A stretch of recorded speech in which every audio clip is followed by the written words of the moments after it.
Donc, il faut calculer l'intégrale entre 0 et 2 de racine de x moins x carré sur 2, pardon, x carré dx et interpréter. C'est l'exercice. Alors, effectivement, quand on a ça, la première étape, c'est que la primitive de la racine carrée, on ne la connaît pas, mais c'est pas grave parce qu'on peut écrire que la racine carrée, c'est la puissance 1/2. Et quand on fait ça, ben en fait, notre problème, il est très simple parce que finalement, on a juste du x puissance n à simplifier, à primitiver des deux côtés, quoi. Donc là, c'est le n qui vaut 1/2 et là, le n qui vaut 2. Donc la formule, elle marche aussi pour les 1/2, hein, ça marche très bien pour ça. Donc c'est quoi? Ça va être x puissance 1/2 plus 1 sur 1/2 plus 1. Et je sais que là, pour x carré, d'ailleurs, si vous regardez bien, on va réappliquer la même formule pour que vous voyez vraiment à quel point c'est la même chose. Vous trouvez bien x au cube sur 3. Donc c'est vraiment la même formule en fait. Entre 0 et 2. Et donc, 1/2 plus 1, ça fait 3/2. Divisé par 3/2. Et là, ça fait moins x au cube sur 3. On est d'accord? Ouais. Il y a un truc, ouais, vous voulez... Ah, il dit la mauvaise réponse? Bon, c'est pas grave. Hein. Tu vas t'en remettre? Oui, bah j'arrive.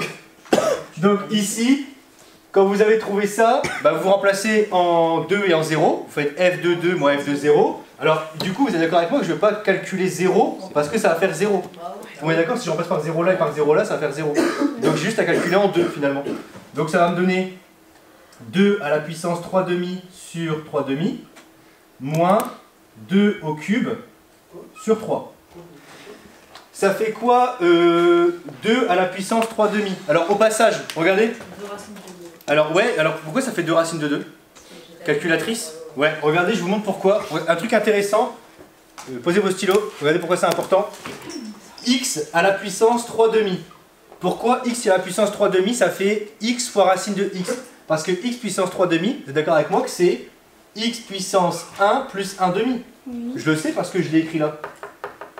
Et x puissance 1 fois x puissance 1/2, bah c'est x puissance 1 fois x puissance 1/2. Les règles de puissance du collège. X puissance 1, c'est x. Et x puissance 1/2, c'est la racine carrée.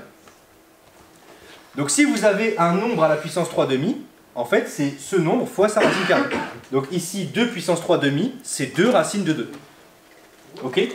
Donc là, ici, je vais avoir 2 racines de 2 sur 3/2, moins 2 au cube, ça fait... Non. 2 au cube, ça fait 8. Quoi?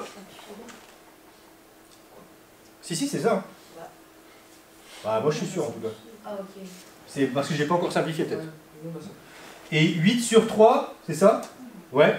Donc ça fait, bah, ça restait 8 tiers. Et là, si je simplifie, ça va me donner, du coup, vous avez une division par une fraction, donc vous pouvez multiplier par l'inverse. Ça va vous donner 2 fois 2 racine de 2 sur 3, moins 8 tiers. Et donc vous obtenez 4 racines de 2, pardon, excusez-moi. 4 racines de 2 moins 8 sur 3. Ok? Donc ça, c'est pas impossible, hein. Un truc comme ça, ça pourrait être... c'est un calcul tout bête, hein, qu'on pourrait vous demander de savoir faire. Ça serait un peu au niveau du bac, honnêtement, parce que c'est tellement simple que je pense pas qu'on vous le donnerait. D'ailleurs, au passage, au bac, on vous demande pas... De plus en plus, c'est un peu frustrant, mais on vous demande pas de trouver des primitives. On vous donne une fonction, et on vous dit, montrez que c'est la primitive de telle fonction, et après on vous dit, bah, primitivez cette fonction-là. Et comme vous connaissez déjà une primitive, bah, vous avez juste à remplacer. On vous demande même plus de les trouver parfois. Quand on regarde les derniers sujets, on vous demande plus de les trouver. Donc vous avez juste à faire de la dérivation. Alors, quelqu'un sait du coup ce qu'on vient de calculer là en fait? On vient de calculer une aire sous une courbe, on est d'accord? Alors l'aire sous la courbe qui est là. Vous avez fait mieux que ça. Regardez, je vais vous montrer en fait ce que vous avez fait. Je vais vous spoiler un petit peu la suite, c'était volontaire de faire cet exercice à ce moment-là. Je vais tracer la fonction racine carrée.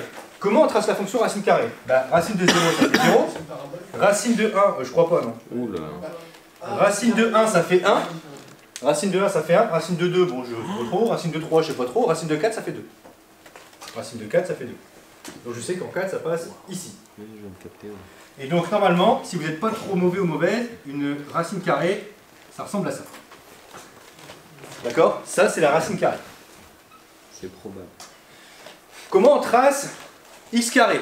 Bah pareil, x, 0 au carré ça fait 0, 1 au carré ça fait 1, 2 au carré ça fait 4. Donc on se rappelle qu'en fait, ah ouais, je me rappelle parce que c'est des fonctions qui sont réciproques, donc elles sont symétriques par rapport à l'axe des x, là, je me rappelle de ça. Oui. Ça va bien, forcément je vais rater le point. Et là c'est x carré.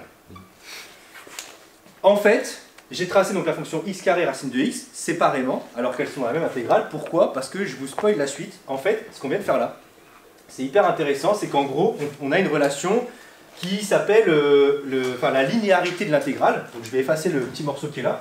En fait, regardez, l'intégrale qui est ici, là, l'intégrale entre 0 et 2 de racine carrée moins x carré dx, en fait, c'est égal à quoi? C'est égal à l'intégrale entre 0 et 2 de racine de x dx moins l'intégrale entre 0 et 2 de x carré dx. On peut imaginer, alors faites attention à la phrase que je vais dire, mais c'est important, on peut imaginer qu'on a développé l'intégrale, mais attention, c'est pas vraiment ce qu'on a fait. Mais on peut imaginer que c'est ça l'idée, d'accord? Donc quand vous avez ici une addition, une combinaison linéaire en fait, vous pouvez couper, entre guillemets, votre intégrale en deux. Pourquoi c'est intéressant d'avoir écrit comme ça? Parce que c'est quoi l'aire de la racine carrée entre 0 et 2? L'aire de la racine carrée entre 0 et 2, vous êtes d'accord avec moi que c'est le morceau qui est là. Entre 0 et 2, la racine carrée, l'aire qu'on vous demande, c'est celle-là. Oui. Exactement. C'est l'aire qui est là. Et on vous demande à cette aire-là de retrancher l'aire entre 0 et 2 de x carré. On vous demande de retrancher, combien de couleurs, l'aire qui est là.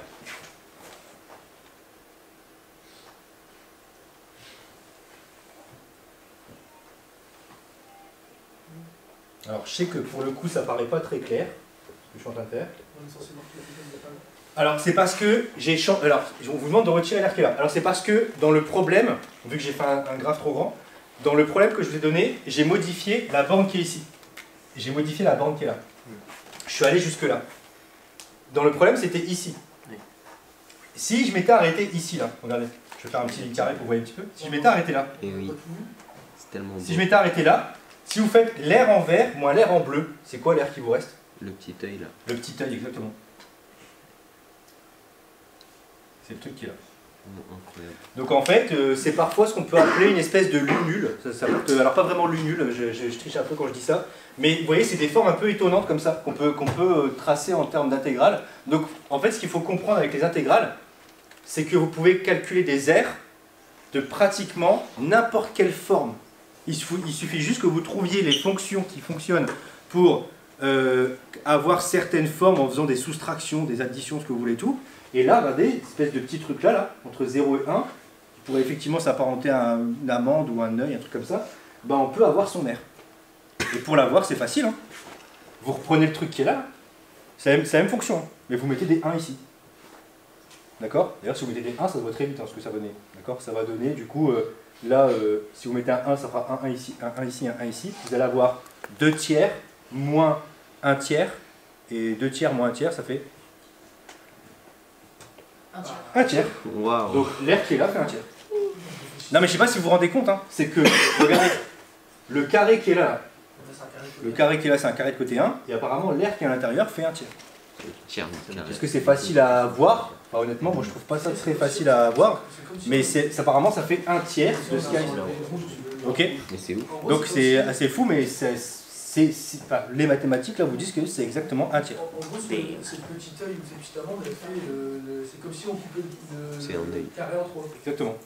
On enlève le... C'est fou, mais c'est exactement ça. Ouais. Voilà. Et donc vous pouvez calculer des aires de ce que vous voulez en fait là-dedans. Donc ici quand on vous demandait interpréter, alors bien évidemment vous ne pouviez pas, si vous m'aviez dit c'est l'aire de cette fonction là entre 0 et 2, je vous aurais dit ok quoi. Mais je voulais vous spoiler un petit peu là-dessus parce qu'on va voir un petit peu ça après. C'était de vous dire qu'en fait si on va un peu plus loin dans la réflexion, en fait on peut trouver mieux que ça en fait.